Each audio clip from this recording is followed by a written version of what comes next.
আহ, নির্বাচন কমিশনের যে ফলাফল ঘোষণা, আনুষ্ঠানিক ফলাফল ঘোষণা, সেটি এখনো চলছে।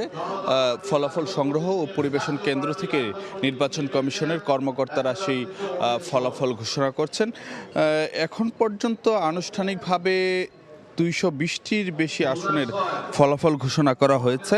তবে আমাদের কাছে আমাদের সহকর্মীরা মানে বিভিন্ন সারা দেশের রিটার্নিং কর্মকর্তাদের কাছ থেকে যেই ফলাফল সংগ্রহ করেছেন, তাতে দেখা যাচ্ছে যে বিএনপি নেতৃত্বাধীন জোট 2/3 বেশি আসনে সংখ্যাগরিষ্ঠতা লাভ করতে যাচ্ছে। এবং সেখানে আমরা যখন আমাদের সহকর্মীরা বিভিন্ন জায়গা থেকে বিভিন্ন রিটার্নিং কর্মকর্তাদের কাছ থেকে যেই ফলাফলটি সংগ্রহ করেছেন, সেখানে এখন পর্যন্ত আমরা যে তথ্য পাচ্ছি, হোয়াইট প্লাস প্রো সেনসিটিভ স্কয়ারে মাঠের বাইরেও তো আমরা এভাবে দেশপ্রেম দেখাতে পারি। তাতে দেখা যাচ্ছে 286টি আসনের ফলাফলে বিএনপি নেতৃত্বাধীন জোট 209টি আসনে মানে এগিয়ে রয়েছে, বা 209টি আসন নিশ্চিত করতে পেরেছে।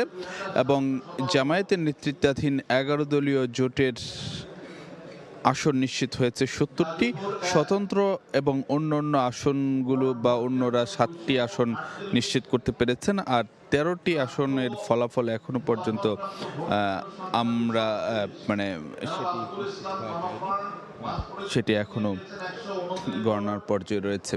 তো একটি বিষয় যদি জানাতে চাই যে বিএনপি নেতৃত্বাধীন জোটের 2/3 বেশি আসন কিন্তু গতকালের জাতীয় সংসদ নির্বাচনের মধ্য দিয়ে নিশ্চিত করা হলো। এবং এই ফলাফল ঘোষণার যেই ফলাফল সংগ্রহ পরিবেশন কেন্দ্রে আমরা যখন এটি শুরু হয় তখন কিন্তু এই জায়গাটিতে যথেষ্ট পরিমাণ ভিড় ছিল, কিন্তু এখন সেটি ক্রমেই কমে আসছে। এবং রাজনৈতিক দলগুলোর মধ্যে এখন কেবলমাত্র আমরা বিএনপি নেতাদেরকেই দেখতে পাচ্ছি, বা বিএনপির প্রতিনিধি দলকেই কিন্তু আমরা এখন পর্যন্ত দেখতে পাচ্ছি। যদিও বিকেলের বা গত রাতের দিকে কিন্তু যে অন্য রাজনৈতিক দলের যে নেতারা তারাও রয়েছেন। তবে একটি বিষয় কিন্তু জানাতে চাই যে বিএনপির যেহেতু এরকম একটি বড় ধরনের জয় পেয়েছে, কিন্তু সেখানে দলটির পক্ষ থেকে কোনো ধরনের বিজয় মিছিল না করার জন্য কিন্তু যে নির্দেশনা দেওয়া হয়েছে। তবে অন্যদিকে গত রাতে এসে কিন্তু যে এনসিপি এবং জামায়াতের পক্ষ থেকে নানান ধরনের অভিযোগ কিন্তু এখানে এসে করা হয়েছিল, বিশেষ করে ফলাফল বিলম্বিত হচ্ছে এমন অভিযোগ কিন্তু যে তোলা হয়েছিল।